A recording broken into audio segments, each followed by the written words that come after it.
So, good afternoon, everybody. Myself, Acharya Vishvendra. I shall be talking on the quantum fields and string theory. This is my second video on this topic. So, the question is that how I thought in terms of these theories, it's that if we think in terms of energy,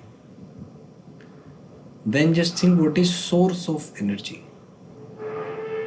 the fundamental source of energy. Let's start by a thought experiment. Suppose we start by ourselves.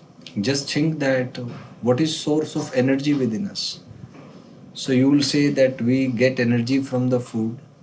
Now again the question comes, from where energy gets in the food? So it's because of the photosynthesis and ultimately related to the energy of sun.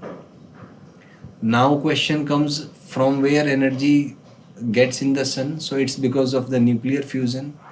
Again question comes, from where energy gets in the fusion? So it's because of the nuclear energy, we say. The question is, from where energy comes in the nucleus? It's because of the mass defect, and which is fundamentally related to energy. So it explains that fundamentally everything is related to energy. So the source of energy is the energy present in the mass itself at the very fundamental level. And what is that mass? That mass is composed of atoms. Atoms are further composed of electrons, protons, neutrons, which are further composed of quarks, which are further composed of strings, which are vibrating with a certain frequency, and these possess energy at the minutest level that we can think of. So the question is that the source of energy is fundamentally related to the vibrations. It is the vibrations which is the fundamental source of holding up energy. And if by certain mechanism we can change the frequency, then certainly we can change the energy of that particular system.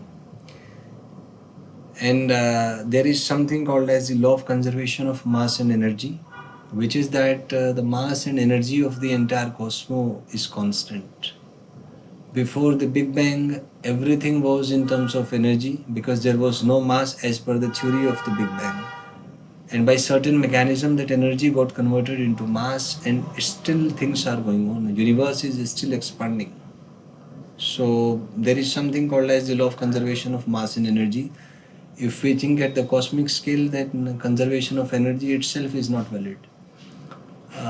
In fact, the most fundamental thing is law of conservation of mass